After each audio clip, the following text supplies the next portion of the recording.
está dominando la agenda política del país. Hay problemas económicos graves que están asociados claramente, en primer lugar, a lo que nosotros hemos definido como la guerra económica, un ataque voraz en contra de la estabilidad económica del país con fines políticos. Eso no lo ocultan ni siquiera sus principales promotores. Y por supuesto, la caída, el desplome de los precios del petróleo, que a cualquier otro gobierno lo hubieran hecho temblar, hubieran ocasionado un verdadero terremoto político y social en el país.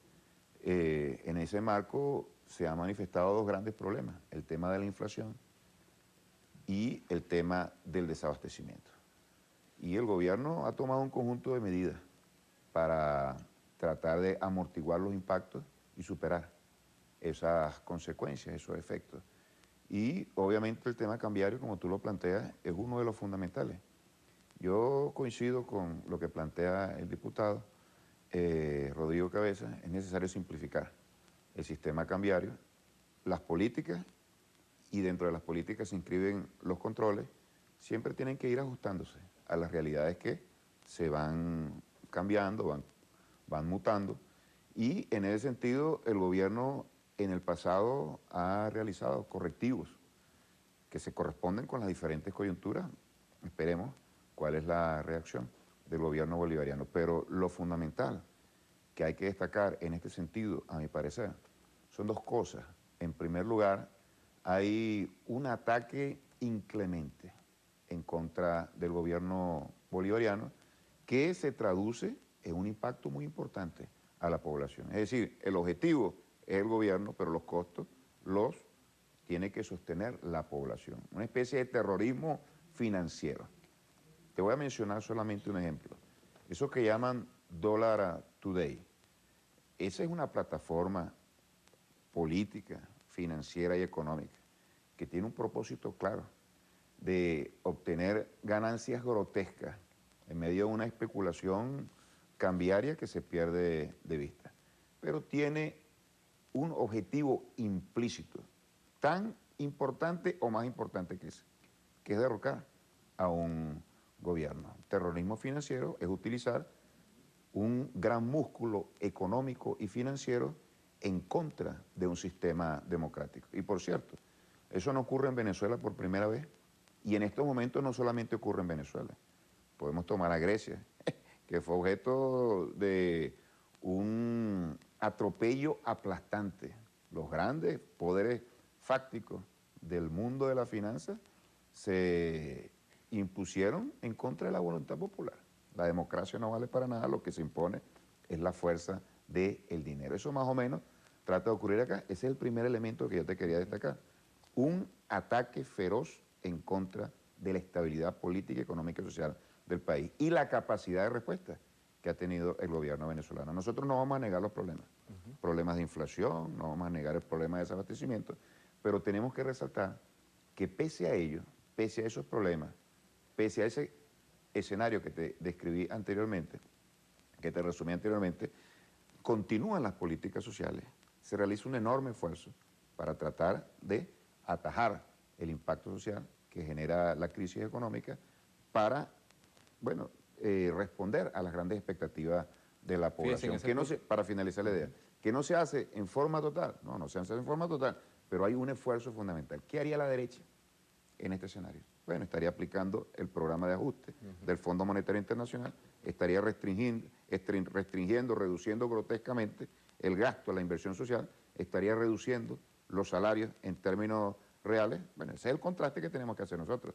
¿Qué hace un gobierno bolivariano en función del pueblo y qué haría un gobierno de la derecha en función de los intereses del gran capital? Ahora, una opinión del gobernador del estado de Anzoátegui, Aristóbulo Isturi, ha dicho: quitamos el control cambiario y nos tumban. ¿Considera que es una opinión válida? ¿Considera que podría ser ese el escenario si el gobierno decide quitar el control cambiario? El control cambiario obedece a causas económicas y también a causas políticas.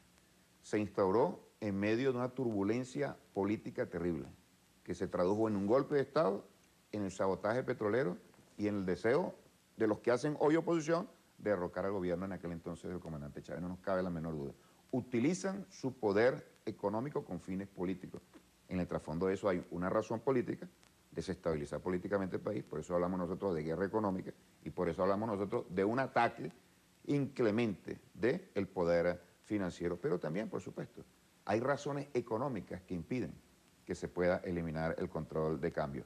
Las reservas internacionales en su nivel actual, los ingresos disponibles de divisas en el marco petrolero internacional, que no es favorable para nosotros, las tremendas presiones que existen internamente impiden que se pueda desmantelar el control de cambio. De manera que el control de cambio tiene que ir afinándose, tiene que ir perfeccionándose, tiene que ir ajustándose a las nuevas realidades, pero yo creo que hay una necesidad. ¿Qué propondría yo? Un control de cambio con una tasa de cambio preferencial para lo fundamental de la vida, de la población y el desarrollo de la economía, y una tasa de cambio librada con bandas, de tal manera que el gobierno pudiese intervenir. Pero la posibilidad de estabilizar definitivamente a la economía venezolana depende de dos factores. En primer lugar, que nosotros podamos desarrollar una política que cuente con el apoyo de todo el país nacional, no solamente del gobierno. El 60% de la economía es el sector privado, y ese sector privado, además del discurso, tiene que evidenciar con hechos que está realmente comprometido con el desarrollo del país. No lo ha hecho hasta el momento. Más allá de los discursos, son los hechos los que definen dónde están sus inversiones, dónde están sus innovaciones, dónde están sus capacidades de exportación para generar divisas y para aportar al flujo de divisas, de tal manera que se pueda aliviar la economía. ¿Dónde están sus posiciones en función de alinearse en el marco de una política, una estrategia que ya es ley, que es el plan de la patria? Ellos insisten en desmontar los derechos de los trabajadores, en desmontar toda la infraestructura que se ha creado para darle respuestas sociales a la población. Nosotros no podemos acceder a eso. Es una realidad del país. Está avalado por la inmensa mayoría de la votación. Es parte de las leyes. Nosotros le pedimos al sector privado piensen en sus ganancias y piensen también en sus posiciones políticas. Pero su actuación como agentes, operadores económicos, tiene que estar dirigido fundamentalmente a crear empleo, a generar riqueza, a invertir. No lo han hecho. No lo han hecho en 15 años de revolución. No lo hicieron 15 años antes de que llegara el comandante Chávez al poder. De tal manera que están llamados, están invitados. Si alguien ha sido realmente abierto a la posición y a las objeciones y a todas las propuestas del gobierno, ha sido este gobierno bolivariano con Chávez y con... Habla de una tasa libre. Maduro. ¿Cuál debería ser el valor real de esa tasa libre? Entendiendo que 6.30 bolívares por dólar no se ajusta a la realidad y tampoco 600 y tantos bolívares por dólar tampoco se ajusta a la realidad. Bueno, lo de 600 bolívares es un nivel desorbitante, absolutamente desfasado, irreal desde todo punto de vista.